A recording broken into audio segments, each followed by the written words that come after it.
Table 4 needs a check, and the coffee's low, Thompson. Saul's voice a gravelly roar. Just another Tuesday. She forced a smile, but rage coiled in her gut. Medical debt. Always the debt.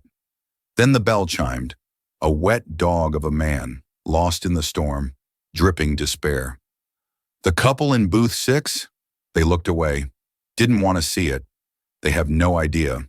Clara Ara, against Saul's glare, grabbed a menu. Rough night, she said softly, already deciding he looked hungry. The man didn't know it, but neither did Saul. Her quiet kindness, it was about to detonate everything. Table 4 needs a check and the coffee's low, Thompson. Saul's voice, a gravelly roar. Just another Tuesday.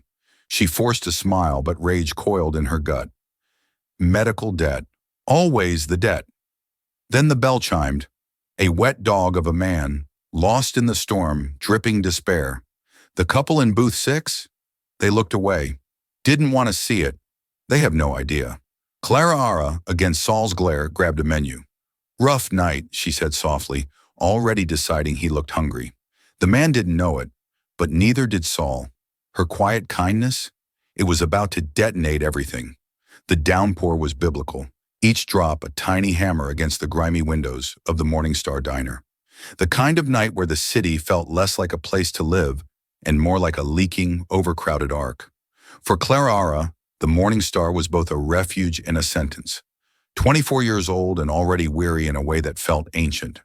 The diner air, thick with the scent of frying grease and stale coffee, clung to her clothes, a constant reminder of her servitude. She moved through the familiar routines, wiping down cracked red vinyl booths, refilling sugar dispensers sticky with forgotten spills, dodging Saul's grumpy pronouncements. Each task was a tiny act of rebellion against the crushing weight of her mother's debt. Amelia, vibrant and full of laughter, devoured too soon by cancer. All that remained were faded photographs tucked in Clara's worn wallet, a silver locket shaped like a willow leaf, and a mountain of bills that haunted her dreams. The chime of the bell was barely audible above the storm's fury, but Clara heard it. She saw him silhouetted in the doorway, a figure carved from rain and shadow. Water streamed from his threadbare coat, pooling on the checkered linoleum. His face was obscured by a matted gray beard and a sodden tweed cap pulled low, as if he were trying to disappear. He shuffled inside, a ghost seeking shelter, and the other patrons, those in booth 6 especially, averted their eyes. It was easier to pretend he wasn't there. Safer, too. Clara Ara's heart ached. It was a familiar ache, the same one she felt for stray animals or discarded dreams. Hold that thought, Saul, she muttered under her breath, grabbing a menu. Ignoring the owner's skeptical glare, she approached the man. Evening, she said, her voice a gentle counterpoint to the storm's rage. Nasty weather out there. Find yourself a booth. Coffee's hot. He didn't speak, just nodded, his movements stiff and slow. He chose the booth furthest in the back, a shadowed corner that offered a sliver of privacy. He sank into the cracked vinyl, his shoulders slumping with exhaustion.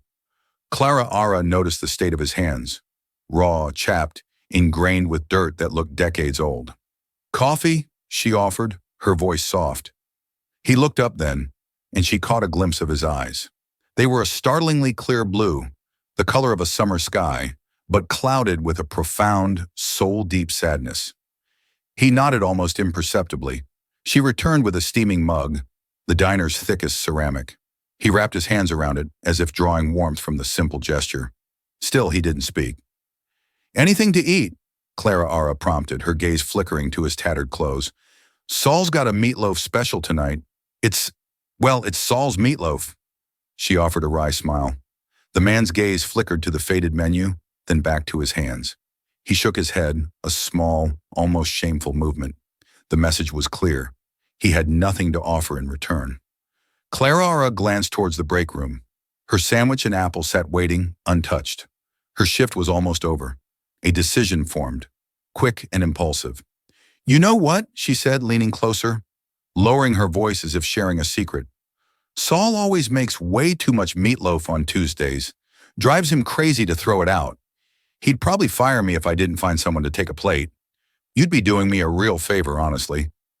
It was a clumsy lie, laced with desperation and kindness. The man studied her face, his blue eyes searching for pity or judgment. He found neither, only a genuine offer of help.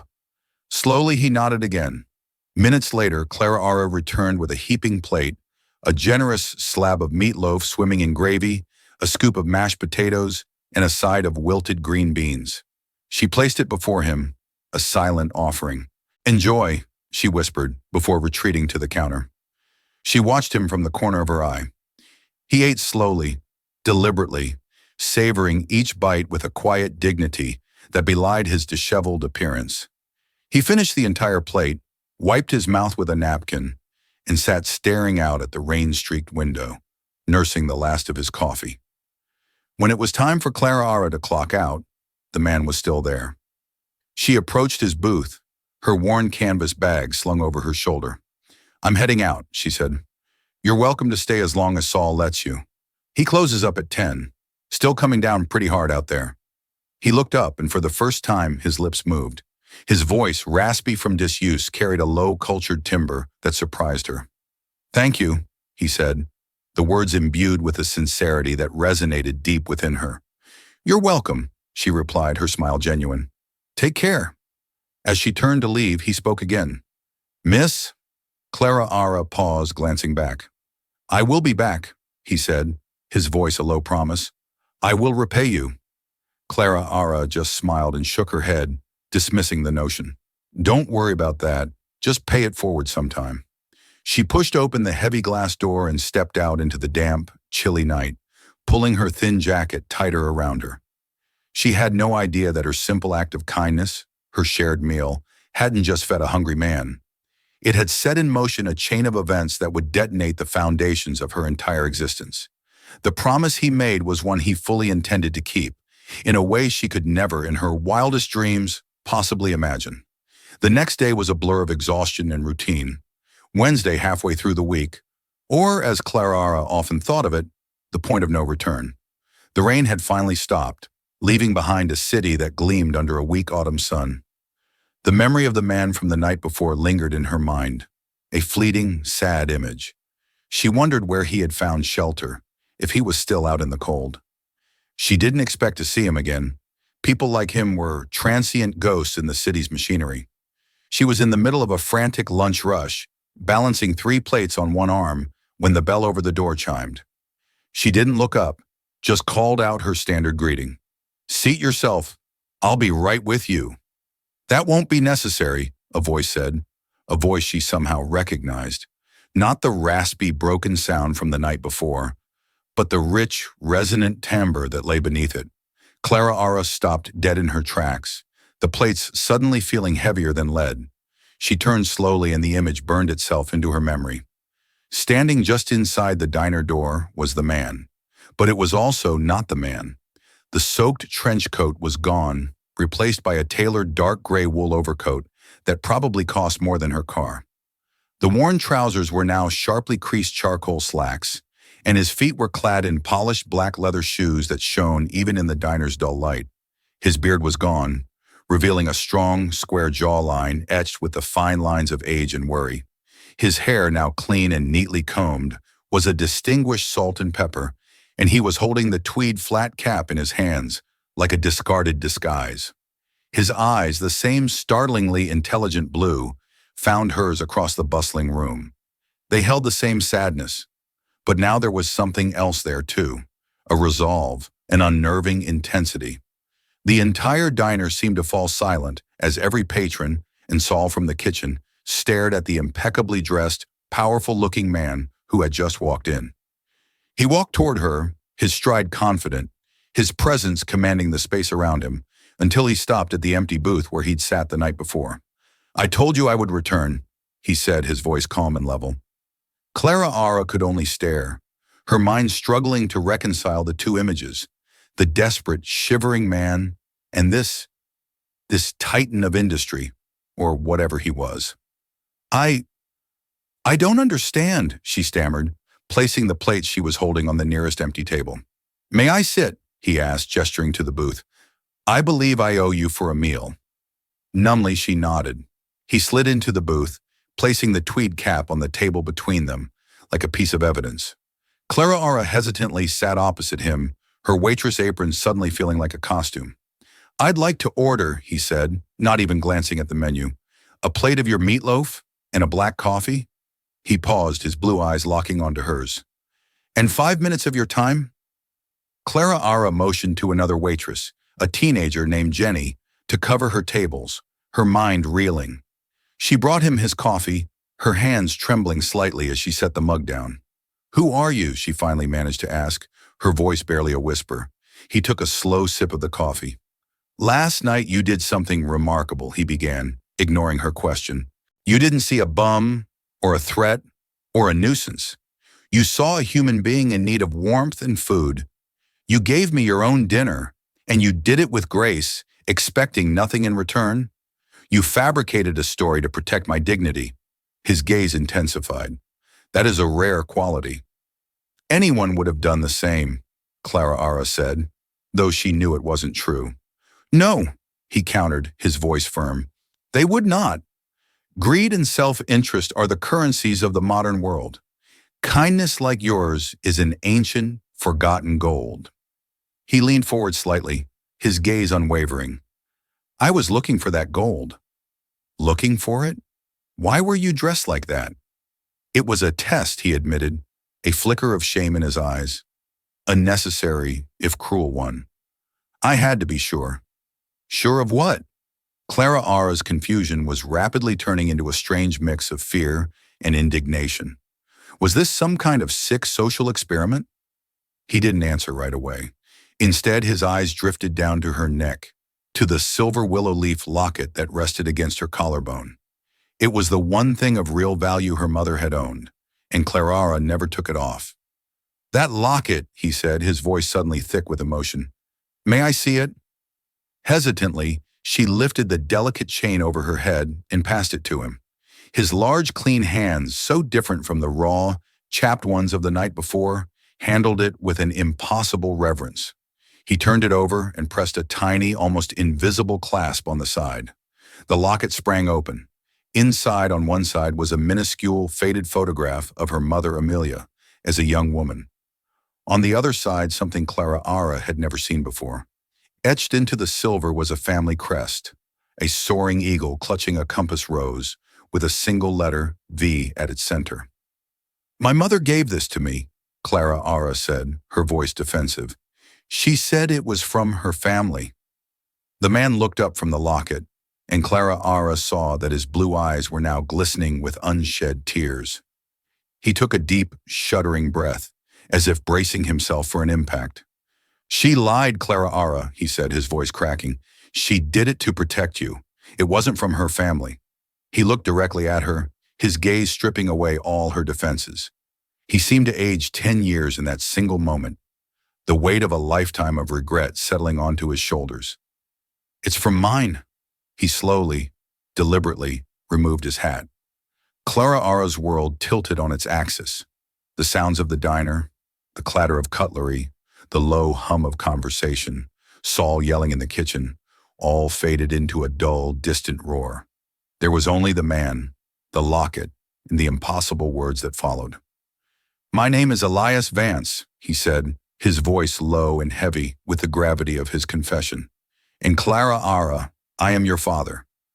Clara Ara felt the air leave her lungs. It was a punch to the gut, a lightning strike to the soul.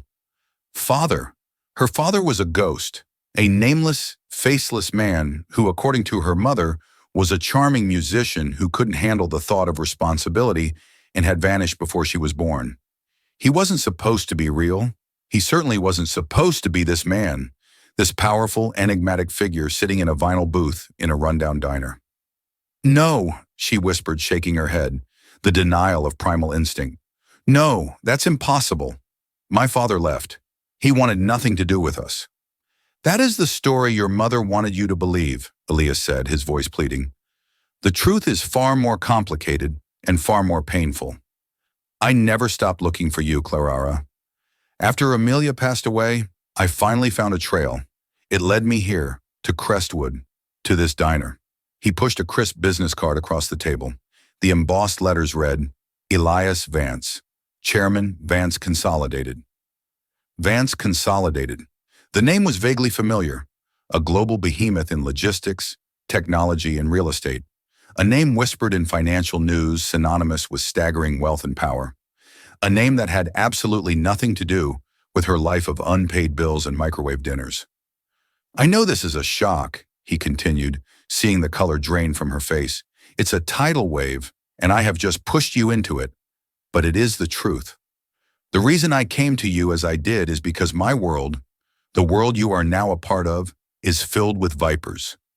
People who would see your kindness as a weakness to be exploited.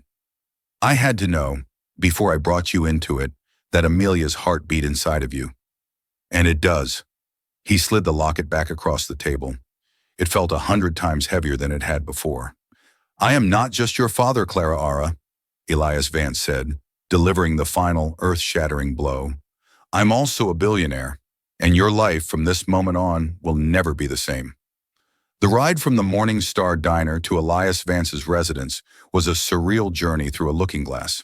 One moment, Clara Ara was standing on cracked pavement that smelled of grease and rain. The next, she was sinking into the buttery soft leather of a black Maybach that moved with the silent, predatory grace of a panther. The city she knew, a patchwork of brick buildings, graffiti-kissed alleyways, and struggling storefronts, morphed into a landscape of gleaming glass towers and manicured parks.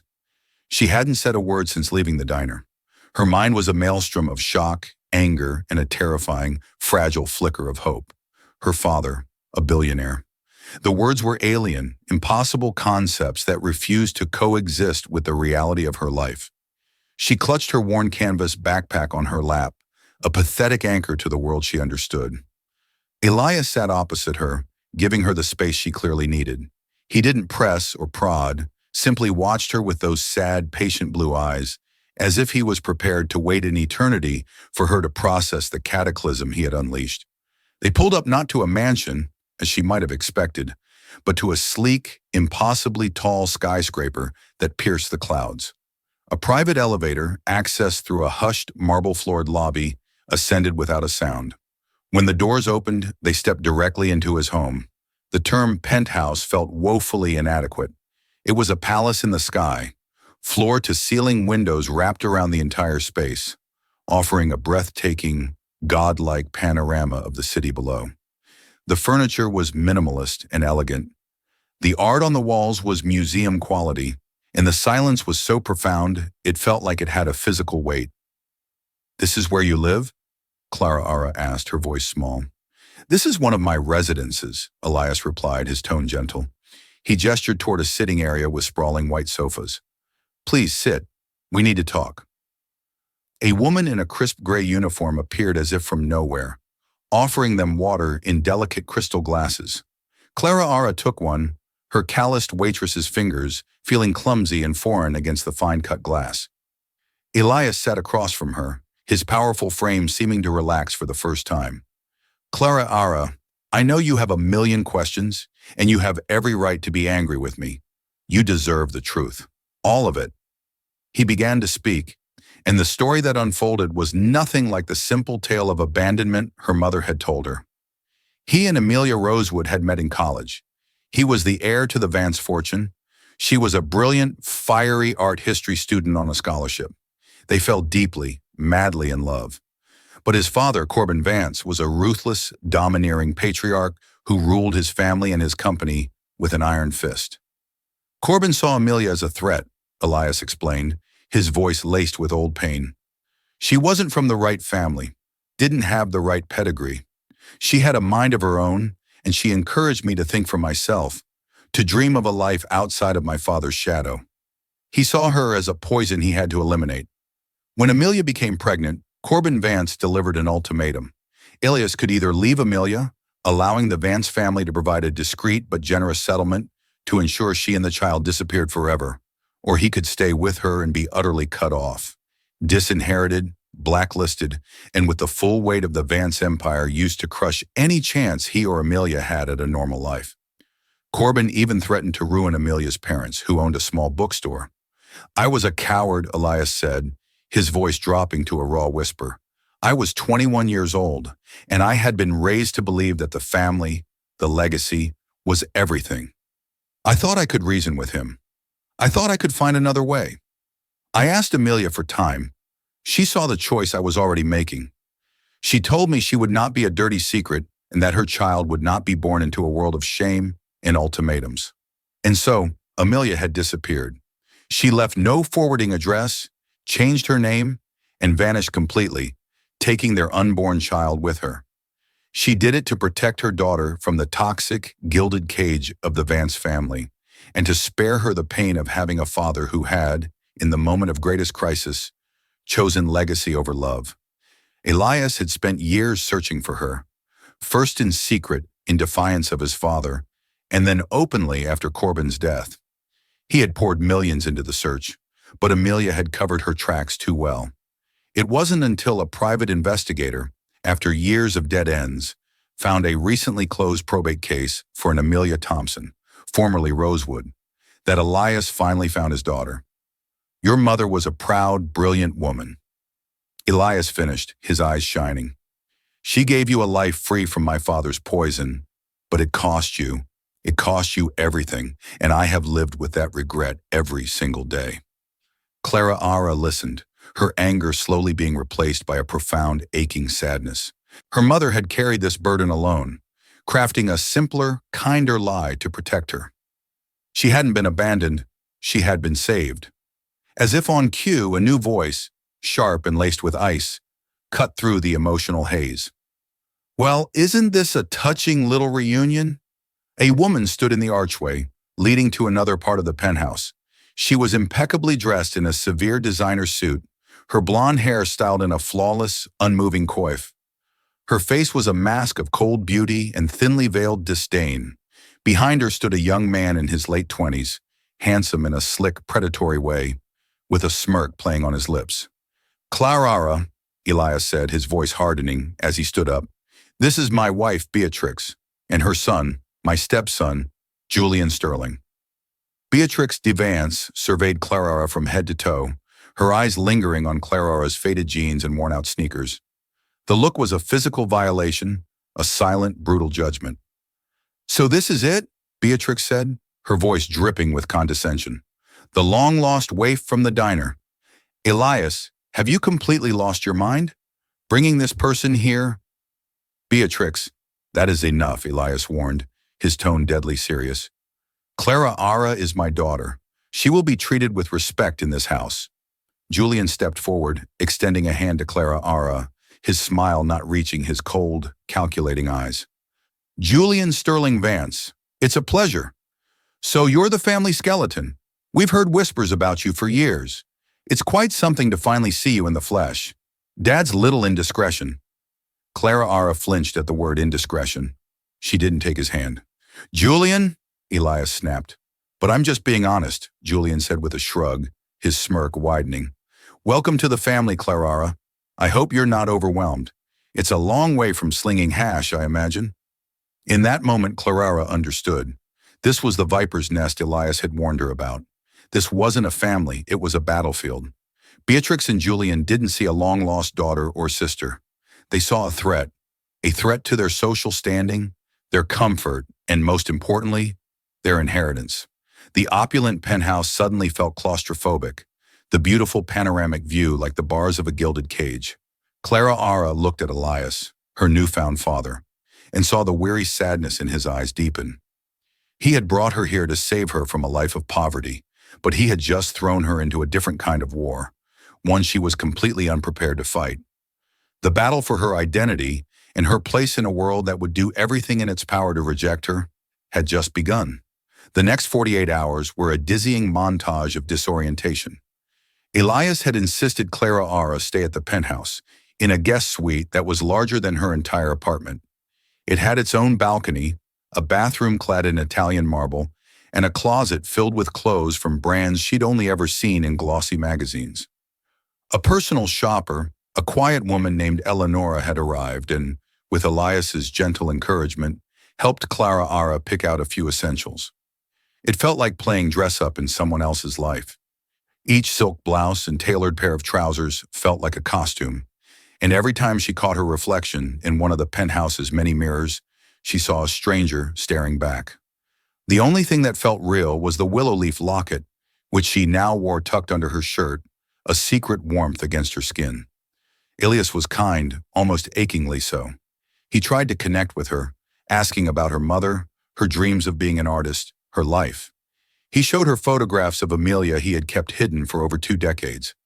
In these conversations, Clara Ara could see the man her mother must have loved, the passionate, gentle soul buried beneath the billionaire tycoon. But their interactions were constantly shadowed by the chilling presence of Beatrix and Julian. Beatrix treated Clara Ara with a frosty, surgical politeness, her every word a thinly veiled insult. Julian, on the other hand, employed a more insidious strategy, treating her like a fascinating but slightly pathetic pet project. He'd ask her questions about her life with a feigned curiosity that was designed to highlight the chasm between their worlds. So when you say paycheck to paycheck, what does that actually feel like? Is it man her mother must have loved, the passionate, gentle soul buried beneath the billionaire tycoon? But their interactions were constantly shadowed by the chilling presence of Beatrice and Julian. Beatrice treated Clara Ara with a frosty, surgical politeness, her every word a thinly veiled insult. Julian, on the other hand, employed a more insidious strategy, treating her like a fascinating but slightly pathetic pet project. He'd ask her questions about her life with a feigned curiosity that was designed to highlight the chasm between their worlds. So when you say paycheck to paycheck, what does that actually feel like? Is it terribly stressful? He'd ask, his eyes glinting with amusement. The first major test came on Friday night. Elias announced a small family dinner to formally welcome her. The venue was not the penthouse, but the ancestral Vance estate, a sprawling Gothic revival mansion in the countryside about an hour from the city. "It's where I grew up," Elias told her, his voice heavy. "It is, a complicated place, but it is our family's home. It is your home, too, now." Dressed in a simple, elegant navy blue dress Elena had chosen, Clara Ara felt like an imposter being led to her own trial. The estate was breathtaking and oppressive in equal measure. A long tree-lined drive opened onto a stone facade that looked more like a cathedral than a home. Inside, the air was heavy with the scent of old money, lemon polish, and unspoken resentments. Portraits of stern-faced Vance ancestors, the dark wood-paneled walls, their painted eyes seeming to follow her with disapproval. Dinner was served in a cavernous dining room under a crystal chandelier that dripped light onto a table long enough to host a state dinner. It was just the 4 of them, a fact which only amplified the tension. Beatrice, seated at the opposite end of the table from Elias, presided over the meal like a queen holding court. "Elena has done a respectable job with you," she commented, her eyes raking over Clara Ara's dress. "Though, of course, true style is innate, it cannot simply be purchased." "Beatrice, please." Elias set his jaw tight. "I'm merely making an observation, darling," she replied with a saccharine smile. "Clara Ara is entering a world where appearances are paramount. She needs to learn," Julian chimed in, swirling the deep red wine in his glass. "Mother's right. Image is everything. For instance, we've had to do a bit of narrative shaping. My publicist has been working overtime." He looked at Clara Ara.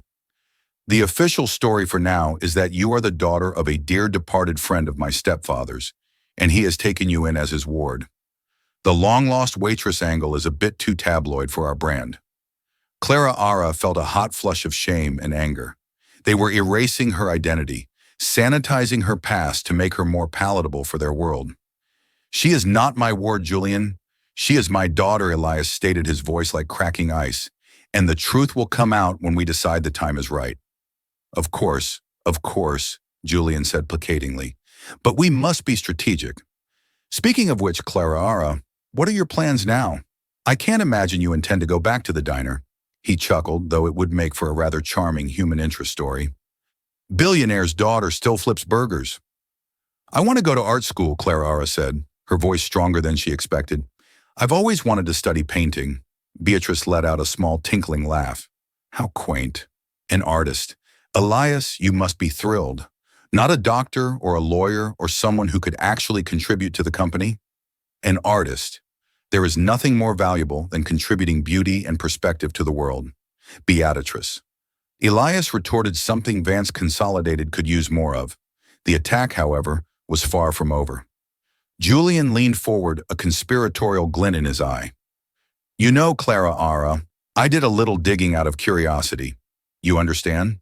It's what I do. I run risk assessment for the company, and I discovered the rather significant medical debt left in your mother's name. A truly staggering amount. Clara Ara froze the fork in her hand, halfway to her mouth. It must have been a terrible burden for you. Julian continued, his voice dripping with false sympathy. One has to wonder what a coincidence it is that Elias just happened to find you right when things must have been getting truly desperate. A young woman in your position might be tempted to do well almost anything to find a way out. The insinuation was vile and unmistakable.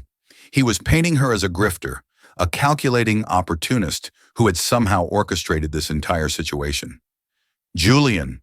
Elias's voice boomed through the dining hall the first time Clara Ara had heard him truly raise it. You will apologize to your sister now. Sister? Julian scoffed, dropping the pretense of civility. She is not my sister. She is a stranger who appeared out of nowhere with a sob story and a conveniently placed locket threatening to upend our entire lives. I am simply protecting this family's interests from a potential, and I would say probable, gold digger. Clara Ara stood up so abruptly her chair scraped loudly against the marble floor. The room fell silent. All eyes were on her. Her heart was hammering against her ribs, but the fear was being burned away by a white-hot rage. She looked not at Julian, but directly at Elias. Is this what it's like? She asked, her voice trembling but clear. Is this my life now, to be cross-examined and insulted?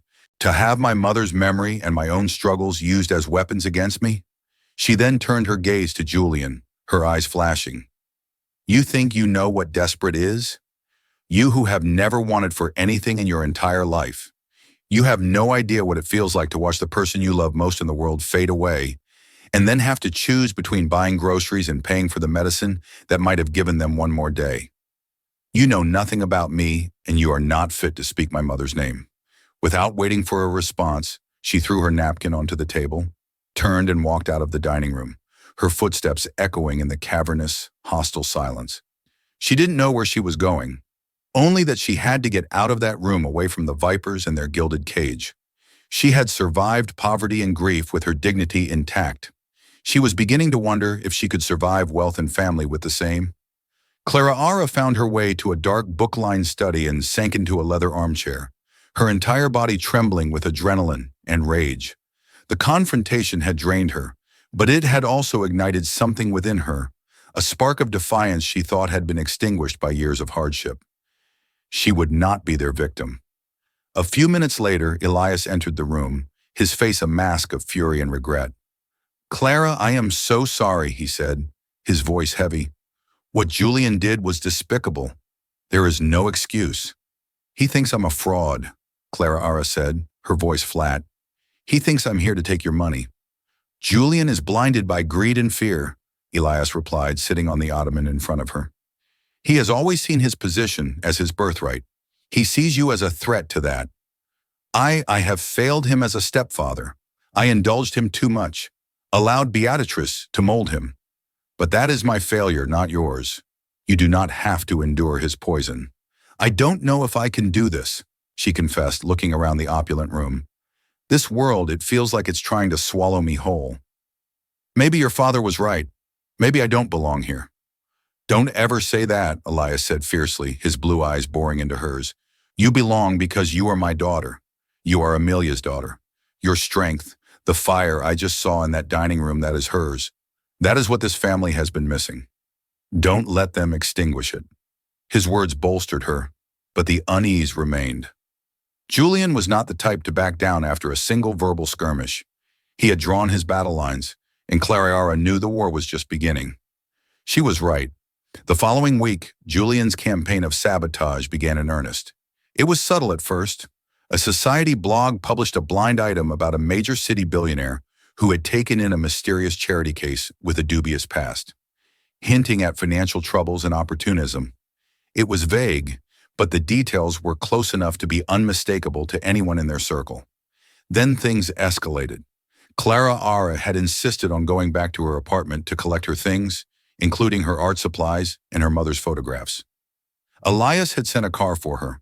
When she returned to the penthouse, she received a frantic call from S., the owner of the Morning Star Diner. "Clara, what the hell is going on?" he yelled into the phone. "I just had a health inspector show up. Anonymous tip. They're crawling all over the place, threatening to shut me down.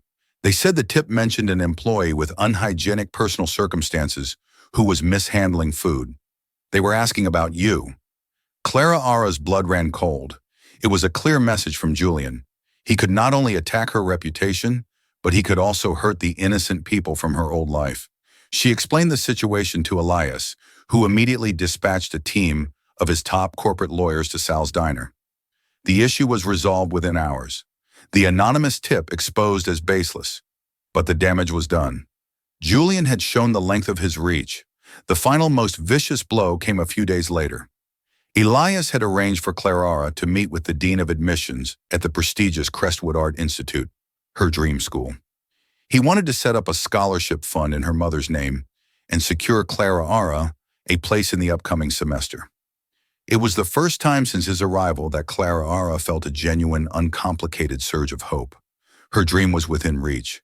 She was in the penthouse library sketching in a new pool Delius had bought her when he walked in, his face pale and grim. He was holding a tablet. "Clara," he said, his voice strained. "There is something you need to see." He showed her the screen. It was an article from a notorious city gossip site. The headline was explosive. "Vance AI's scandal. Was it a grift from the start? Waitress accused of stealing from dying mother." The article detailed with cruel precision the extent of Amelia Thompson's medical debts. But it twisted the narrative, citing anonymous sources close to the family who claimed that Clara had been living beyond her means, that she had a history of financial irresponsibility, and the most poisonous lie of all, that she had potentially misappropriated funds meant for her mother's care.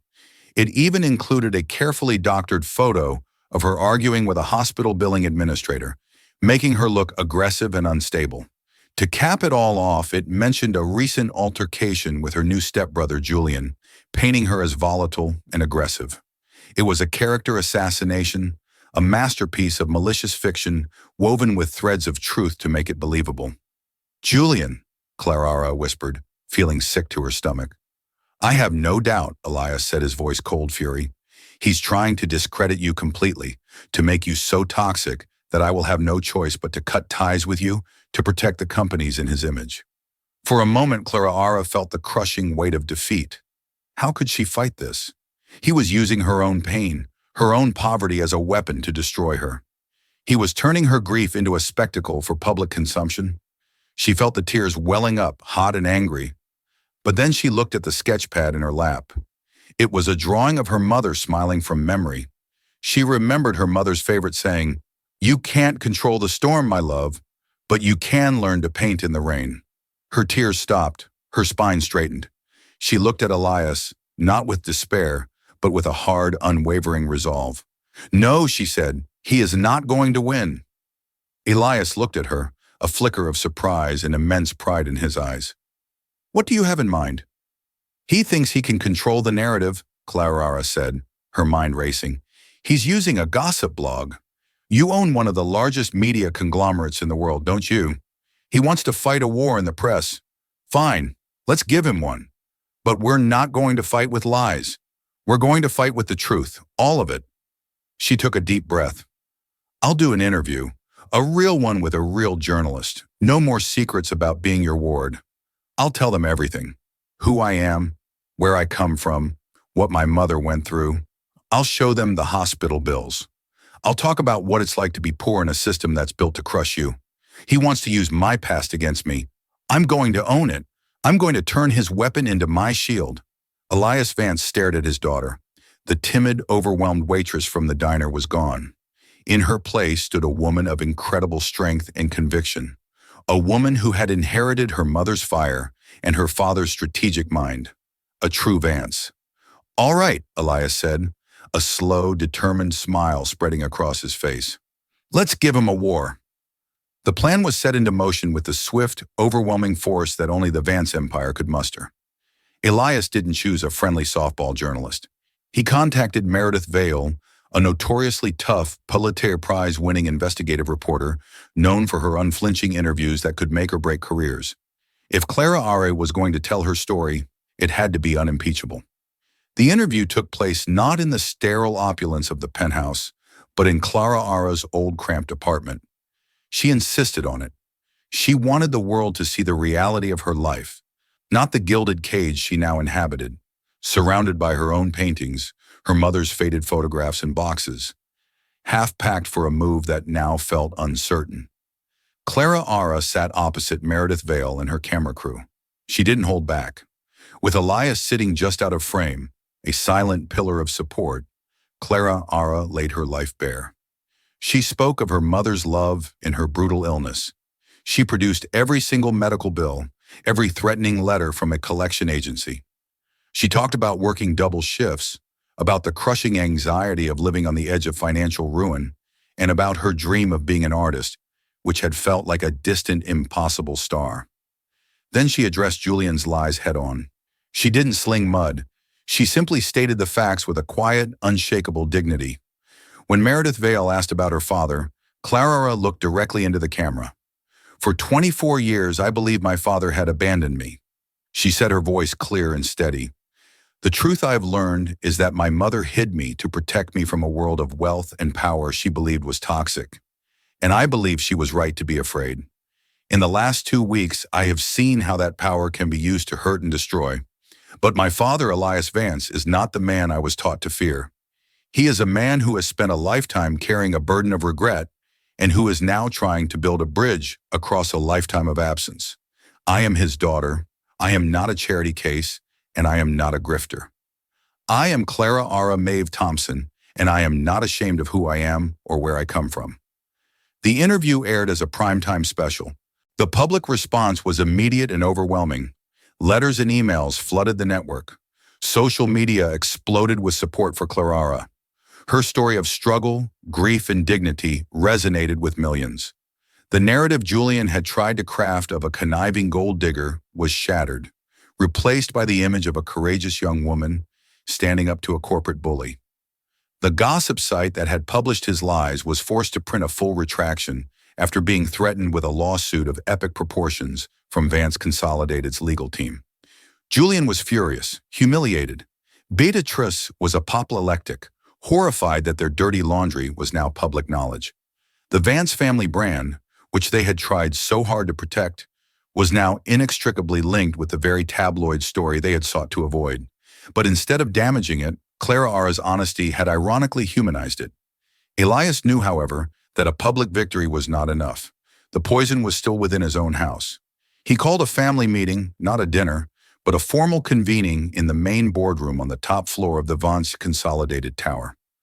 The room was vast and intimidating with a polished obsidian table that reflected the stormy sky outside.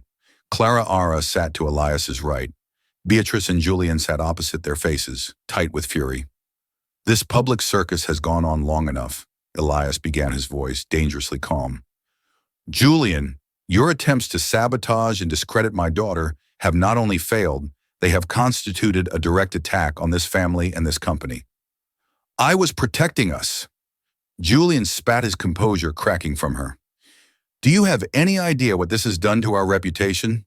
She's made us a laughingstock, a soap opera."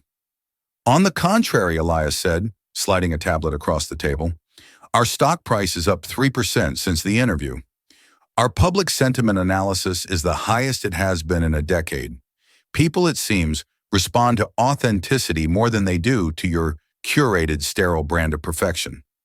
He leaned forward, his eyes locking onto his stepson. "But this is no longer about public relations. It is about a foundational betrayal. I have known for some time that you have been making questionable risk assessments within the company, funneling funds to speculative ventures without full board approval, hiding losses through creative accounting. I had hoped you would mature, that you would grow into the responsibility I gave you." Elias paused, letting the weight of his words fill the room. "But your actions against Clara Ara have shown me your true character. You are not a leader. You are a saboteur driven by jealousy and a bottomless sense of entitlement. He gestured to his personal counsel, who stood by the door. The lawyer stepped forward and placed a thick portfolio in front of Julian. "This is evidence of your financial malfeasance," Elias said coldly. "Enough to not only have you removed from the board, but to bring criminal charges, should I so choose. You have leveraged company resources to hire private investigators to stalk my daughter. You have used company connections to plant defamatory stories. You have crossed a line from which there is no return." Beatrice gasped. "Elias, you can't. He's your son. He is your son." "Beatrice," Elias corrected her, his voice devoid of heat. "I gave him my name, my resources, my trust. He has repaid it with deceit and treachery." He looked at Julian, whose face had turned a pasty white. "You have two options.